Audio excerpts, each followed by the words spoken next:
Hey gamers, if you love Unmatched and you're ready to play with your friends against a common enemy, then you want to check out Tales to Amaze. Let's take a look at how this game plays.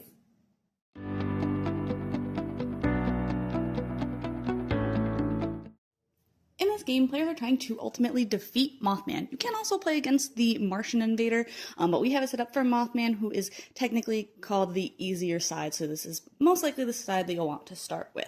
Players will set up by choosing a character and having their deck set out. Some characters will also have allies that they can put out on the board, which will have their own dial for health and everything, and then players will draw cards. Cards are of various kinds, so they can be attack cards with the red POW symbol, they can be defense cards with the blue shield, or they can be versatile, which you can be played for either. Players' cards, if they have an ally, will also denote who is allowed to play the card. So in this case, Daisy has to play this card, anybody can play these cards, and Jill has to play these cards. If they do not have allies, then they're all going to just be for their character. The last type of card is a scheme card, which is one of the types of actions that players can take on their turns. Unlike some games, players will not take their turns and then monsters will go. There is going to be an initiative deck that players will shuffle at the beginning of every round, and you'll flip cards over one at a time to say whose turn it is. So in this case, player 2 is going to take their turn. On a player's turn, players can do actions.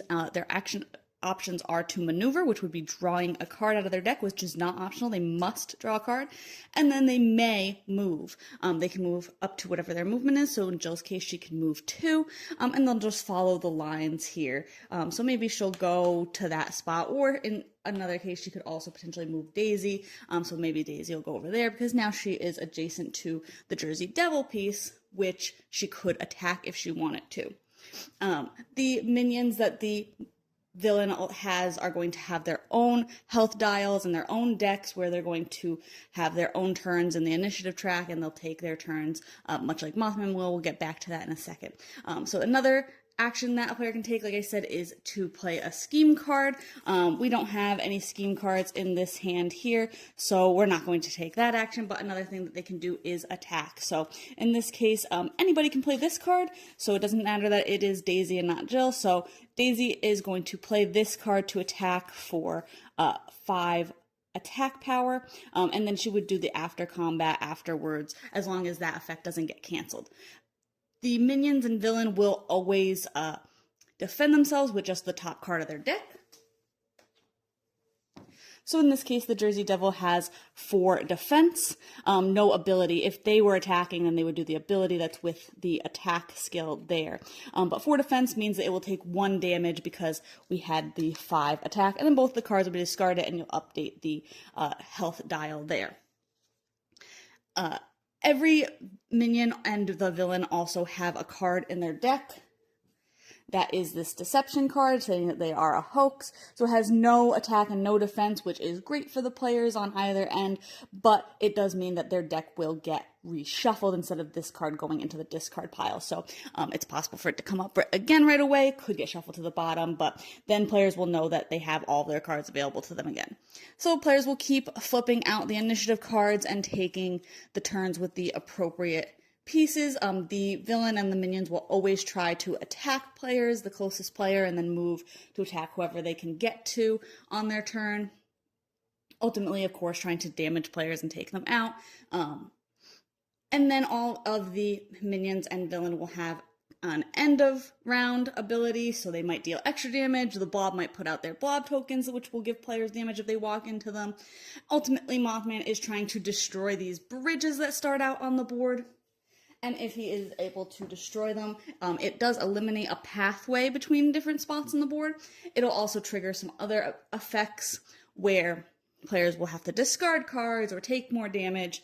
And he'll do that every time that he reaches the end of his track up here, the threat track. And then if he is able to destroy all 4 bridges, then he will win the game. Alternatively, if players are able to do all the damage to him, and he does get 10 health per player at the beginning of the game, then they are able to win. They do not have to take out the minions in order to win. I've played a few different sets of Unmatched, and I think Unmatched is a fine game. This I wanted to try because I thought it was a fun theme, first of all. I really love Mothman.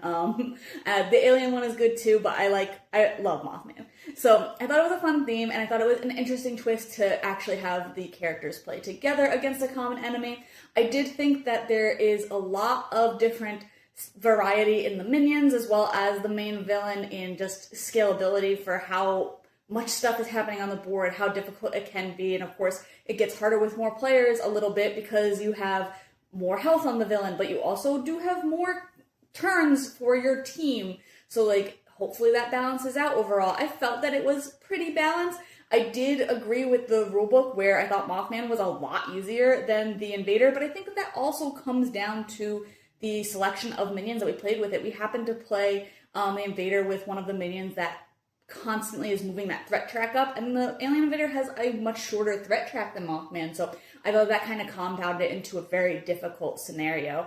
But you can mix and match all of that stuff for different play styles, and I think that hopefully you find like a good combination where it's still challenging, but not too challenging to win for the players. I liked the initiative track thing, so that it wasn't always just all the players go and then all the villains go. I thought that had a really nice, also kind of tug of war feel to it. Overall, I still have the kind of a little bit of an issue with the luck of the draw, and there's just like not a lot you can do about it. And I also have always felt that Unmatched, you start with a decent sized hand and you're able to do a lot of stuff, but then drawing can be really difficult. Even when you are maneuvering, you're only drawing one card, so it can just be a really slow grind to try and get enough stuff in your hand to be able to make the moves that you want to make. Especially, again, some of those cards can only attack, some can only defend, so sometimes you're just left with cards that you don't want at the time for what you want to be able to do on the board. So if you like Unmatched, I think that this is, like I said, a really nice twist on the game to play together, and just of course try out different characters against a common enemy. I think the game overall works really well, and it has a lot of that familiarity with Unmatched, so if you do like that game, this will be super easy to get into. But you can check out my full thoughts on the blog today to decide if this one's for you.